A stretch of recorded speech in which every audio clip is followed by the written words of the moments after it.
Le cas du moment, une filiale d'un groupe qui est en situation financière difficile et l'arrivée d'un nouveau directeur général.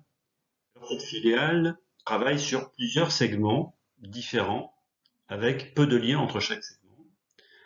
La rentabilité globale de l'entreprise est à reconstruire et les équipes à date sont peu mobilisées car la vision de l'entreprise est aujourd'hui totalement floue sur l'ensemble des segments qu'elle occupe.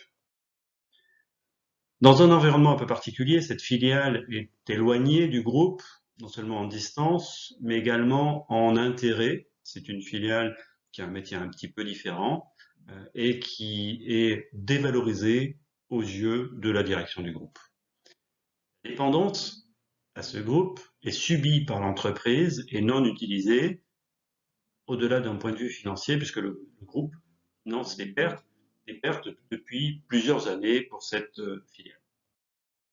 Alors les solutions traditionnelles auraient été normalement de commencer à réduire les pertes, couper les branches mortes, baisser les charges et envisager des départs au sein des équipes et une refocalisation sur les périmètres les plus rentables pour envisager ensuite une revente de cette filiale une fois la situation apurée et redressée, mais sur un périmètre beaucoup plus petit.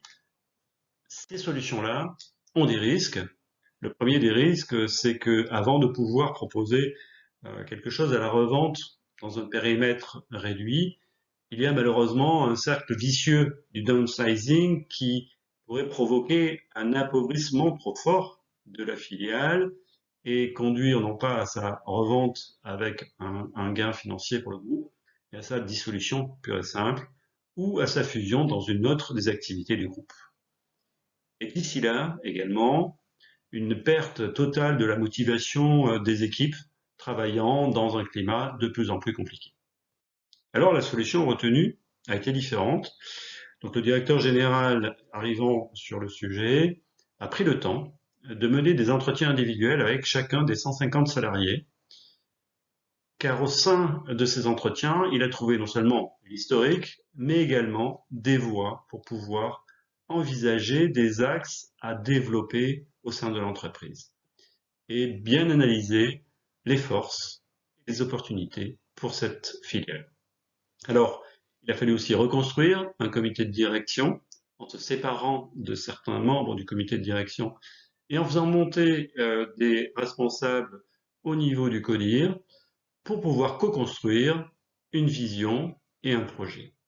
Sur la base de cette vision, un plan d'action a été écrit et développé, non seulement basé sur les échanges avec l'ensemble des salariés, mais également sur un travail de réflexion avec le nouveau CODIR.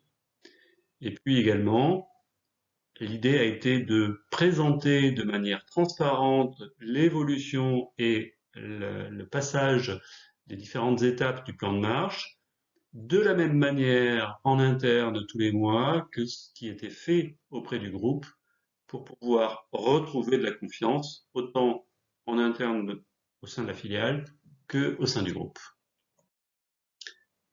Les gains de ce travail-là ont d'abord été un engagement beaucoup plus fort, notamment au niveau du nouveau CODIR, mais qui a aussi mobilisé l'ensemble des équipes, chaque membre du CODIR, orientant ces équipes avec une bonne énergie sur les axes choisis tous ensemble.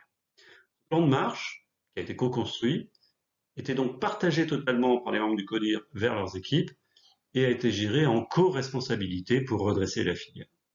Redressement et revalorisation qui ont été faits, revalorisation financière, mais également revalorisation aux yeux du groupe. Il a fallu 18 mois pour écrire ce plan de marche, réaliser les premières étapes sur la refocalisation sur les axes déterminés, et ensuite 2 exercices complémentaires pour réaliser des actions de build-up sur ces axes choisis autour d'une vision partagée et de passer les étapes pour pouvoir retrouver non seulement une rentabilité, mais également une surface d'activité suffisante pour maintenir la filiale. Voilà. Voilà comment transformer des énergies individuelles désorientées en une puissance cumulée et partagée.